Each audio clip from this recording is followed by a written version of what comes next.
अस्सलाम नाजरीन, मैं साबिर बुखारी और आप देख रहे हैं ज़माना न्यूज़। नाजरीन, क्या इमरान खान की 24 नवंबर से पहले रिहाई मुमकिन हो सकेगी या अभी ये कोसून दूर है? इस हवाले से ये वीडियो देखें, फिर इस पर बात करते कि हैं। इमरान खान साहब ने सहाफ़ियों के कुछ सवालात के जवाब दिए और अब ऐसा लगता है कि चीज़ें डिले में चली जाएंगी क्योंकि तैयारियां दोनों तरफ से फुल हो गई हैं और कोई ब्रेक थ्रू होने का इम्कान नहीं है, क्योंकि रात को इमरान खान साहब के ऊपर एक और मुकदमे में उनकी गिरफ्तारी डाल दी गई और ये रावलपिंडी पुलिस ने किया है। इसके ऊपर अलीमा खान साहिबा ने एक रद्द-ए-अमल भी दिया। पाकिस्तान तहरीक इंसाफ को इस बात की उम्मीद थी और बहुत ज़्यादा उम्मीद थी कि 24 नवंबर के एहतजाज से पहले इमरान खान साहब की रिहाई हो जाएगी, लेकिन रियासत ने ऐसा नहीं किया। देखिए, इमरान खान साहब बेगुनाह कह दें ये सबको पता है, आखिरी मुकदमा था उसमें भी उनकी ज़मानत हो गई, ये भी सबको पता है। लेकिन अब ऐसे मुकदमात में जिनसे इमरान खान साहब का ताल्लुक़ नहीं है, फौजदारी नौयत के मुकदमात हैं कि जी पत्थर मार दिया, रोड़े मार दिए, लड़ाई कर ली, फौजदारी मुकदमात बना दिए। 9 मई के मुकदमात जब इमरान खान साहब खुद गिरफ्तार थे, तो ऐसी चीज़ों में इमरान खान साहब को अंदर रखा गया है और अभी जल्दी छोड़ने का इरादा बज़ाहिर दिखाई नहीं देता। मैं आपको कुछ चीज़ें बताता हूँ, लेकिन पहले इमरान खान साहब के जवाब जो हैं वो आप सुन लीजिए। साबिक़ वज़ीर-ए-आज़म इमरान खान साहब ने अडयाला जेल में सहाफ़ियों के सवालात के जवाब दिए। उन्होंने कहा कि हमारा एहतजाज बिल्कुल भी मौखिर या मुअत्तल नहीं होगा। अब इमरान खान साहब जो है ना, वो आजकल अपने तमाम बयानात को अपने ट्विटर हैंडल के ऊपर शेयर करवाते हैं। उसकी वजह यह है कि मीडिया में मनपसंद बयानियाँ आना शुरू हो गया है। हत्ता कि सहाफ़ी रिपोर्ट कुछ और करते हैं, मीडिया में रिपोर्ट कुछ और हो जाता है। उसकी एंगलिंग अपनी मर्जी से कर रहे हैं। ऐसा लगता है कि हर दफ्तर में एक बंदा कोई ना कोई बैठा हुआ है सियाना, या कहीं और बैठ के दफ्तरों को कंट्रोल कर रहा है, जैसे हमेशा से होता है। बहरहाल इमरान खान साहब अब खुद उसको वहाँ पे शेयर कर देते हैं, तो ये एक आसानी है, चीज़ें पहुँच जाती हैं। उन्होंने कहा कि अगर मुज़ाकरात में हमारे 3 मुतालबात के हवाले से बात ठोस अंदाज में आगे बढ़ती है तो इस्लामाबाद में हमारा एहतजाज जो है वो सेलिब्रेशन में बदल जाएगा। जुमे से हमारे यानी उन्होंने कहा जी कि जुमे से हमारे काफ़िले 24 नवंबर के एहतजाज के लिए निकलना शुरू हो जाएंगे। ताली दोनों हाथों से बजती है। हमने एहतजाज और मुज़ाकरात के लिए अपना 3 नकाती एजेंडा दिया हुआ है और वो 3 मुतालबात आपको याद है ना, एक मैंडेट की वापसी, दूसरा बेगुनाह लोगों की रिहाई और तीसरा ये जो 26वीं आईनी तरमीम है इसको ख़त्म किया जाए। अच्छा, जबकि दूसरी पार्टी अपने नकात सामने रखेगी तो बात करेंगे। मुज़ाकरात उनके साथ होंगे जिनके पास ताकत है। अब आप खुद सोच लें कि ताकत किसके पास है। फरवरी के बाद मैंने 2 कॉल्स दी हैं। 4 अक्टूबर को सिर्फ अपनी पार्टी को निकलने की कॉल दी और 24 नवंबर को पूरी कौम को निकलने की कॉल दी है, क्योंकि ये पाकिस्तान की बका और हकीकी आज़ादी की तहरीक है। मुल्क आइन के तहत नहीं चलाया जा रहा। अगर मुल्क आइन के मुताबिक चलता तो मुल्क की सबसे बड़ी जमात को निशाना ना बनाया जाता। तहरीक इंसाफ को इलेक्शन से बाहर रखने की हर मुमकिन कोशिश की गई, हमारा निशान तक छीन लिया गया। इसके बावजूद 8 फरवरी को होने वाला इलेक्शन हम 2/3 अक्सरियत से जीते। इलेक्शन फ्रॉड को हुए 10 महीने गुजर गए हैं। इतना अरसा गुजरने के बावजूद इलेक्शन ट्रिब्यूनल्स ने और खसूसन पंजाब में कितने केसेस का फैसला किया है। हमारे वर्कर्स और रहनुमा 1.5 साल से झूठे मुकदमात में बगैर किसी सबूत के जबर का सामना कर रहे हैं। उनकी जमानतें क्यों नहीं ली जाती? कहा जाता है कि मैंने फ़ौज पर हमला करने की बात की। मेरी वीडियोज़ मौजूद हैं, मैंने कभी किसी पर हमले की तरगीब नहीं दी। जब 9 मई को रेंजर्स की तरफ से मुझे गैर कानूनी तौर पर अगवा किया गया तो उसके मनाजर अवाम के सामने आए, जिस पर रद्द-ए-अमल आया। मैं तो इनकी तहवील में था, मुझे कैसे इल्म होता कि बाहर क्या हो रहा है? निहत्ती औरतें, बच्चे फ़ौज पे कैसे हमलावर हो सकते हैं? क्या डॉक्टर यास्मीन राशिद टैंक पर सवार होकर आई थी जो उन्होंने कोर कमांडर हाउस पर हमला कर दिया? उनकी वीडियोस भी मौजूद हैं जिनमें मुसलसल वो लोगों को पुरअमन रहने की अपील कर रही हैं और तलकीन कर रही हैं। सिर्फ मिलिट्री ऑपरेशन किसी मसले का हल नहीं होता, उसके साथ साथ जो है वो पॉलिटिकल एंगेजमेंट होना भी ज़रूरी होता है। मुल्क में सिर्फ तहरीक इंसाफ ही वाहिद वफाकी पार्टी है जो कि दहशतगर्दी के मसले से सियासी तौर पर निमटने की सलाहियत रखती है। मुल्क को सिर्फ अवामी मैंडेट रखने वाली सियासी कुव्वतें ही इकट्ठा रख सकती हैं। उन्होंने दहशतगर्दी का जो मसला बढ़ रहा है उसके हवाले से भी इमरान खान साहब ने अपना मौक़िफ़ दिया है। लेकिन इमरान खान साहब को रिहा करने की जो बातें हो रही थी, जो पाकिस्तान तहरीक इंसाफ में एक उम्मीद थी, अली अमीन गंडापुर साहब और बैरिस्टर गौर जब जाके इमरान खान साहब को मिले तो उन्होंने इमरान खान साहब को पैगाम पहुँचाया कि जनाब फ़लाँ चीज़ें भी, इसकी तफसीलात नहीं आई, लेकिन ये ज़रूर है कि उन्होंने बताया कि जनाब हमें एस्टेब्लिशमेंट ये चीज़ें कह रही है कि अगर इमरान खान साहब ये करते हैं। लेकिन इमरान खान साहब अपने मौक़िफ़ से पीछे नहीं हटे। उसका नतीजा ये हुआ कि रात को उनकी गिरफ्तारी डाल दी गई। अब गिरफ्तारी के लिए जो है वो आप अंदाज़ा कीजिए कि रोज़ाना हज़ारों गिरफ्तारियां होती हैं, लेकिन क्योंकि मरीम नवाज़ की पुलिस है तो मरीम नवाज़ तो सारे सिस्टम को इस्तेमाल करती हैं अपने रखेल के तौर पे, और ऐसे इस्तेमाल करती हैं जैसे घर का मुलाजिम है कोई। अब रावलपिंडी पुलिस जो है वो ट्वीट करके बता रही है कि बानी पीटीआई इमरान खान पर दर्ज मुकदमात की तफ्तीश। बानी पीटीआई इमरान खान को थाना न्यू टाउन के मुकदमे में गिरफ्तार कर लिया गया। मुकदमा जलाओ घिराओ, पथराव, पुलिस से मुजाहमत, सरकारी इमलाक को नुकसान पहुंचाने समेत दीगर वाक़यात पर दर्ज किया गया। अच्छा, इमरान खान साहब जेल में थे जब ये सारे वाक़यात हुए थे, तो इमरान खान साहब यानी जेल के अंदर उनके ऊपर ये मुकदमा दर्ज कर दिया, तो बोगस टाइप का मुकदमा है। इस पर इमरान खान साहब की जो बहन है उनका रद्द-ए-अमल मैं आपको पढ़ के सुना देता हूँ। वो ये कह रही है, उन्होंने अंग्रेजी में ट्वीट किया, मैं आपको उर्दू में उसका तर्जुमा बता देता हूँ। इमरान खान को 21 नवंबर 2024 को जमानत पर रिहा किया जाना था, यानी आज के दिन उन्होंने रिहा होना था। 19 नवंबर को हमने इमरान खान साहब से मुलाकात की और 24 नवंबर के एहतजाज के बारे में पूछा कि क्या वो इससे पहले रिहा हो गए, तो फिर उन्होंने कहा अगर मुझे 23 से पहले रिहा कर दिया गया तो मैं 24 नवंबर को कानून की हुक्मरानी, जमहूरियत की बहाली और तमाम सियासी अफराद की रिहाई के लिए एहतजाज की क़यादत करूँगा। और रावलपिंडी पुलिस की ट्वीट के ऊपर उन्होंने तनकीद करते हुए कहा कि ये बेशर्म ट्वीट हमारे मुल्क में कानून की हुक्मरानी के साथ साथ इखलाकियात के मुकम्मल खात्मे की एक मिसाल है। इमरान खान को रावलपिंडी पुलिस ने ऐसे इल्ज़ाम में दोबारा गिरफ्तार कर लिया जो एक जोकर को भी शर्मिंदा कर दे। इमरान खान की गैर मौजूदगी में पाकिस्तानी अवाम 24 नवंबर को एहतजाज की क़यादत करेंगे और अपने मुल्क में इंसानों जैसा सलूक करने का हक मांगेंगे। ये जनाब इमरान खान साहब का स्टेटमेंट है।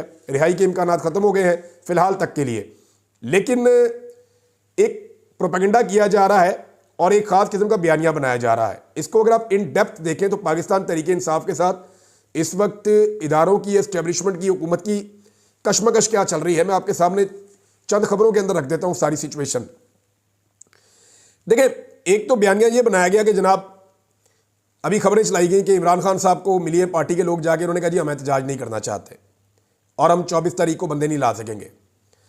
लेकिन मीडिया ने जनाब कह दिया कि इस तरह की चीज़ें हो रही हैं, मीडिया पे रिपोर्ट करवाया गया जानबूझ के, जबकि बैरिस्टर गौहर और अली अमीन गंडापुर साहब जो है वो दूसरी तरह की बात कर रहे हैं। वो तरदीद कर रही है पाकिस्तान तहरीक इंसाफ। इस वक्त जो ग्राउंड पे तैयारियां हो रही है ना दोनों जानिब से, जो हुकूमत कर रही है, जो एस्टेब्लिशमेंट कर रही है वो अलग है, जो पाकिस्तान तहरीक इंसाफ कर रही है वो अलग है। दोनों अपनी अपनी जगह पे तैयारियां तो कर रहे हैं। आम आदमी भी तैयारी कर रहा है, बाजू टुंगली है आम आदमी ने भी, और वो ये कह रहा है कि यार देख लेते हैं, निज़ाम ने हमें बेड़ा गर्क करके रख दिया हमारी मईशत का, कोई चीज़ हमारी ठीक नहीं है, आमदन बढ़ नहीं रही, महंगाई बढ़ती चली जा रही है। तो आम आदमी भी इन नालायक हुक्मरानों से तंग है और परेशान है। अब हो ये रहा है कि एक साइकोलॉजिकल वारफेयर चल रही है, यानी लोगों को दिमागी तौर पे उनको कंट्रोल करने की कोशिश की जा रही है, उनके दिमागों से खेला जा रहा है। पाकिस्तान तहरीक इंसाफ से जुड़े हुए लोग या उनके नज़रिए से जुड़े हुए आम पाकिस्तानी, उनके ऊपर इम्पैक्ट डालने के लिए 5 किस्म के मुख्तलिफ हरबे इस्तेमाल किए गए हैं अब तक जो मैंने मीडिया में देखे हैं। नंबर 1, ये बात फैलाई जाए कि मुज़ाकरात हो रहे हैं और दिन बदलने वाले हैं, इमरान खान साहब को बाहर निकालने की तैयारियां हो रही हैं। अब जो लोग इमरान खान के लिए जुड़े हुए हैं उनको ये खबरें दी जा रही हैं ताकि वो कहे जी ठीक है इमरान खान साहब बाहर आ जाना, माहौल ठीक हो रहा है तो एक्स्ट्रा एफर्ट करने की जरूरत नहीं है। नंबर 1। नंबर 2, जो कंपेन चलाई जाती है वो ये कि तहरीक इंसाफ में इख्तलाफात बहुत ज़्यादा हो गए हैं, ये पार्टी भी मरूसियत का गढ़ बन गई है, लिहाजा ये इमरान खान की बीवी और उनकी कहते हैं जी उनकी जो बहनें हैं उनके बीच में कोई लड़ाई चल रही है ताकि हमदर्दी जो है पाकिस्तान तहरीक इंसाफ की उसमें कमी हो जाए। तीसरा एक प्रोपेगेंडा जो इस वक्त किया जा रहा है वो ये है कि जनाब बंदे नहीं निकल रहे, यानी ये प्रोपेगेंडा ये बड़ा आसान होता है कि बंदे निकलने ही किसी ने नहीं, कोई नहीं निकलेगा, सारे आप सुनते ना वो यही बात करते हैं, 50 आदमी नहीं आएंगे, 10 आदमी नहीं आएंगे, ये करके ना लोगों का हौसला तोड़ा जाता है, डीमोरल किया जाता है। चौथा जो एक खास किस्म का यहाँ पे खबरों के जरिए से प्रोपेगेंडा किया जा रहा है वो ये है कि हम तशद्दुद बहुत करेंगे और इतना जबर का बाजार गर्म कर देंगे कि अवाम पहले से ही खौफजदा हो जाए। तो ये खौफ का हथियार भी इस्तेमाल कर रहे हैं कि जनाब हमने इतने आंसू गैस के शेल खरीद लिए, इतनी बंदूकें खरीद ली, इतनी रबड़ की गोलियां ले ली, इतना हमने फलां सामान ले लिया, हम इतने कंटेनर लेके आ गए, इतनी पुलिस बुला ली, इतने डंडे मारेंगे, ये वो सारा खौफजदा करने के लिए। और पांचवा जो आखिरी अभी तक इन्होंने हथियार इस्तेमाल किया साइकोलॉजिकल वारफेयर में, नौजवानों को खौफ दिलाने की कोशिश की गई कि आपका मुस्तकबिल हम तबाह कर देंगे अगर आप एहतजाज में आए, यानी आपकी डिग्रियां कैंसिल, नौकरियां नहीं मिलेंगी, दाखिले नहीं मिलेंगे, हर चीज़ आपकी, आपके पासपोर्ट छीन लेंगे, आपके ID कार्ड छीन लेंगे, आपका मुस्तकबिल तारीक कर देंगे। हालांकि कोई नहीं कर सकता, लेकिन ये भी उन्होंने धमकियां दी गई हैं क्योंकि नौजवानों से डरते बहुत हैं। अच्छा, अब ये सारा कुछ आप देखेंगे, ये वो 5 किस्म की चीजें हैं जो खबरों के जरिए से अवाम में, और ये एक दूसरे से मैच नहीं करती क्योंकि ये अलग अलग तरह के लोगों को मुतासर करती है। तो इस वक्त पूरा का पूरा जो निज़ाम है वो मिलकर पाकिस्तान तहरीक इंसाफ और इमरान खान की आवाज़ के ऊपर जो लोग निकलना चाहते हैं उनको रोकने के लिए 5 किस्म के हरबे इस्तेमाल कर रहा है। पुलिस ने अजीबोगरीब किस्म की मशक की है और वो मैं आपको बताता हूँ क्यों की है। इस्लामाबाद पुलिस वाले इकट्ठे हुए, कुछ 1300-1400 बंदा था, उन्होंने जनाब लाइनें बनाई और निकल के उन्होंने एक वॉक की और रैली निकालते हुए उन्होंने नारे लगाए, नारे तकबीर, अल्लाहू अकबर, पाकिस्तान के नारे, और जैसे कोई जंग लड़ने जा रहे हैं। तो इस किस्म की पुलिस ने एक एक्टिविटी की है, ये हमने पहले माजी में कभी देखी नहीं। कभी भी हमने पुलिस को ऐसी हरकतें करते हुए नहीं देखा, ये पहली दफ़ा हमने पुलिस को ऐसा करते हुए देखा। तो मैं आपको बताता हूँ कि मैंने पुलिस के फ्लैग मार्च कवर किए हुए हैं माजी में। ये जो फ्लैग मार्च करती थी ना पुलिस, तो हम पुलिस से पूछते थे कि आप ये क्यों करते हैं। तो फ्लैग मार्च पुलिस जब डर जाती है ना, जब पुलिस खौफजदा हो जाती है या उनका मोराल नीचे चला जाता है, तो फिर फ्लैग मार्च किया जाता है। ये दुनिया भर में ये एक कॉमन प्रैक्टिस है जिससे पुलिस वालों का डर निकलता है, उनका हौसला बुलंद होता है, उन्हें थोड़ी सी एनर्जी मिलती है।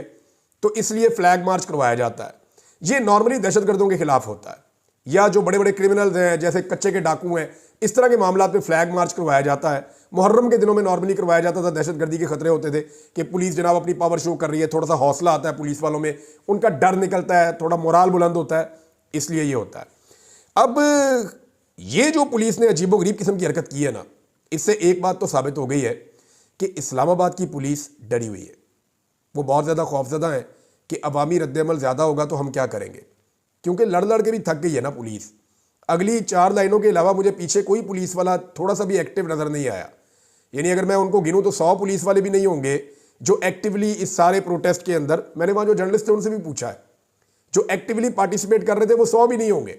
बाकी सारे बेदिली के साथ उनके साथ वॉक करते हुए नौकरी पूरी कर रहे थे।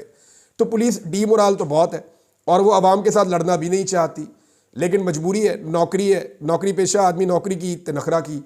अब ये जो एक्सरसाइज है इसने ये बताया कि पुलिस ने हौसला छोड़ा हुआ है और उनका हौसला बढ़ाने की कोशिश की जा रही है। ये एक नई तारीख बन गई है, माजी में हमने ये चीज़ें होते हुए नहीं देखी। अब मामला ये है कि लोगों को कितना भी रोका जाए, एक बात तो कंफर्म है, इमरान खान की रिहाई के लिए बैरूनी दुनिया से जितना दबाव ओवरसीज पाकिस्तानी डलवा सकते हैं उन्होंने मैक्सिमम एक्सीलेटर पे पांव रखा हुआ है। सोशल मीडिया जितना प्रेशर जनरेट कर सकता है सोशल मीडिया ने भी किया हुआ है। अब पाकिस्तान तहरीक इंसाफ का कोई वर्चुअल जलसा हुआ है सोशल मीडिया पे, लाखों लोग उसको अटेंड कर रहे थे। यानी मेरे पास इंफॉर्मेशन है कि 1 मिलियन तक लोगों ने उसको अटेंड किया, छोड़ा, अटेंड किया, और लाखों लोग एट ए टाइम उसका जो है उसके अंदर देख रहे थे, उसके अंदर शिरकत कर रहे थे। बड़ा ह्यूज अमाउंट है लोगों का, इतनी बड़ी तादाद में लोग अटेंड करें, ये 5000 का नहीं कर सकते PMLN के लोग मिलकर, लाखों लोग वहां पे कर रहे हैं। इसका मतलब है मोमेंटम बना हुआ है, सोशल मीडिया काबू नहीं आ रहा। ओवरसीज पाकिस्तानियों ने एक्सीलेटर पे फुल पांव रखा हुआ है, पूरी दुनिया से प्रेशर बढ़ाते चले जा रहे हैं। और इस वक्त जो पाकिस्तान के जितने सफ़ीर हैं या जितने पाकिस्तान की रियासत के पास बाहर बात करने की कैपेसिटी है, तो एड़ी चोटी का जोर लगा रहे हैं, सर से लेके पांव तक पूरी कोशिश कर रहे हैं। ओवरसीज पाकिस्तानियों की मिन्नतें की जा रही हैं, लालचें दी जा रही हैं, थ्रेट किया जा रहा है कि इसको खुदा के वास्ते रोक लो एहतजाज को। अगर ये दुनिया के 3 दर्जन से ज़्यादा बड़े मुल्कों के अंदर, और वो ममालिक जहां पे हमारे हुक्मरान रिटायरमेंट के बाद जाकर रहना चाहते हैं, जहां हमारे सरकारी अफसरान रिटायरमेंट के बाद जाकर रहना चाहते हैं, उन ममालिक के अंदर जब इस तरह का मोमेंटम बन जाएगा तो बड़ी खौफनाक सूरत हाल हो जाएगी। और पाकिस्तान की सारी ट्रेड भी उधर ही है, पाकिस्तान पैसा भी उन्हीं से मांगता है और वहीं से पैसा लेकर पाकिस्तान अपना मुल्क चलाता है। अब इस सूरत हाल में ये प्रेशर बहुत बढ़ गया है, बैरूनी प्रेशर मुकम्मल है। जब तक अंदरूनी प्रेशर इस लेवल का नहीं होगा इमरान खान साहब की रिहाई नहीं हो सकती। ये बात मैं आपको कंफर्म कर दूं कि इमरान खान साहब की रिहाई के लिए पब्लिक ने अगर कोई रोल प्ले करना है तो वो उन्हें अब करना पड़ेगा। अदरवाइज फिर 24 तारीख गुजर गई, 25 गुजर गई, तो फिर ये एक लंबी कमेटी पड़ जाएगी, क्योंकि निज़ाम ये समझता है कि इमरान खान इस निज़ाम के लिए खतरा है और इमरान खान ये समझते हैं कि डील किए बगैर मैंने बाहर आना है।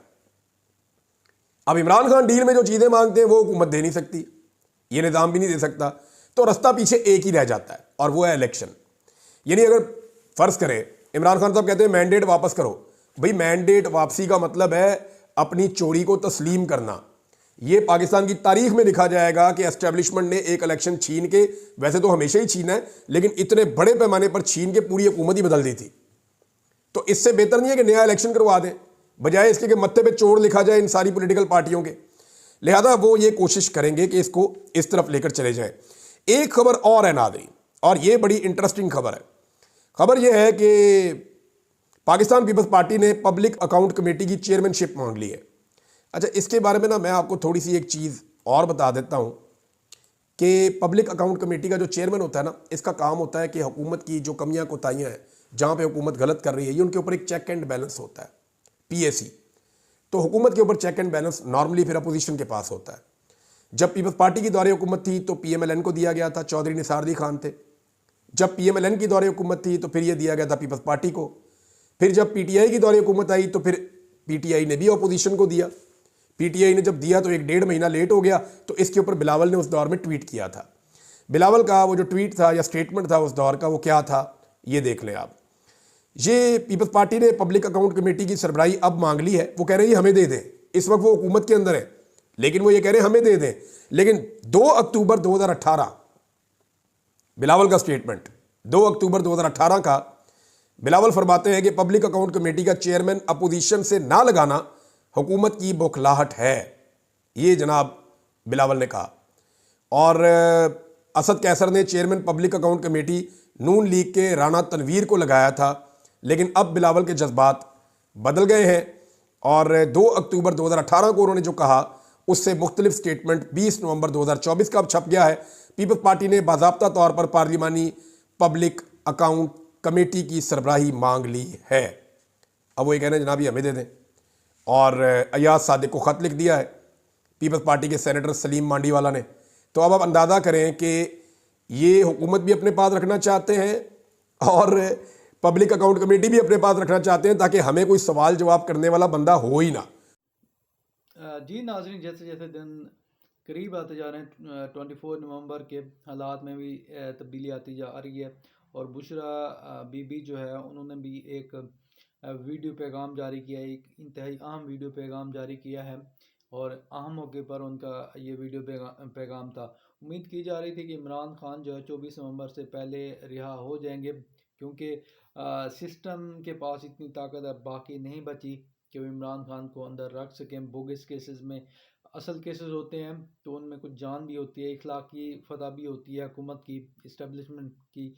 मगर चूँकि ये सारे केसेस जो बोगस हैं और बोगस बुनियादों पर बनाए गए हैं, तो ये केसेस ज़्यादा देर टेक नहीं सकेंगे। और ऐसा ही हुआ, ज़्यादातर केसेस जो है वो रुई का पहाड़ साबित हुए और रेज़ा रेज़ा हो गए। जितने भी इमरान खान पर बड़े केसेस थे वो सारे ज़मीन बोस हो चुके हैं।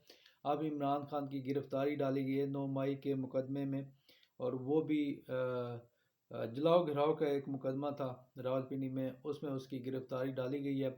ये भी एक बोगस मुकदमा था और उसमें बोगस मुकदमों की भरमार हो गई है पाकिस्तान में। आइन कानून इंसाफ का जनाजा निकाला जा रहा है इस मुल्क में, और धड़ल्ले से पाकिस्तान में जुल्म बर्बरियत फाशिज्म का दौर दौरा है।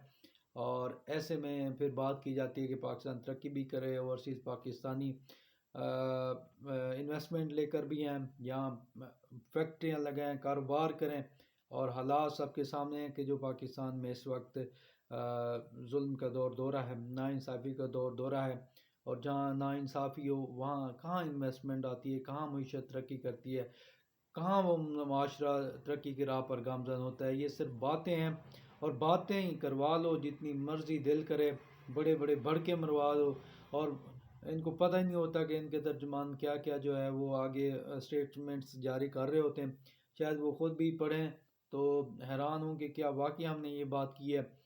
सिर्फ बयानबाजी पर ये मुल्क चल रहा है, और हालात ये हो चुके हैं कि पाकिस्तान में जो गरीब तबका है वो 2 वक्त की रोटी के लिए तरस रहा है, और अमीर है तो उसको भी अपनी जान के लाले पड़े हुए हैं, अपनी कारोबार के लाले पड़े हुए हैं। सिस्टम बैठ चुका है मगर अनाज जो है वो नहीं बैठ रही, और ये अनाज कहाँ तक जाएगी, कहाँ जाकर इसका ख़ात्मा होगा। पूरी कौम की नज़रें इस बात पर लगी हुई हैं। इमरान खान रिहा हो जाते खैर सगाली के तौर पर तो हुकूमत के लिए अच्छा था, इस्टेब्लिशमेंट के लिए अच्छा था, और कोई ऐसा लाएअमल बनाते कि जिसमें सब स्टेक होल्डर्स की सेटिस्फेक्शन होती। मगर दूसरी तरफ अकल का इस्तेमाल ही नहीं किया जा रहा। इतनी अना फैली हुई है कि कोई सोचने समझने की सलाहियत बाकी ही नहीं बची। अल्लाह इस मुल्क पर रहम करे।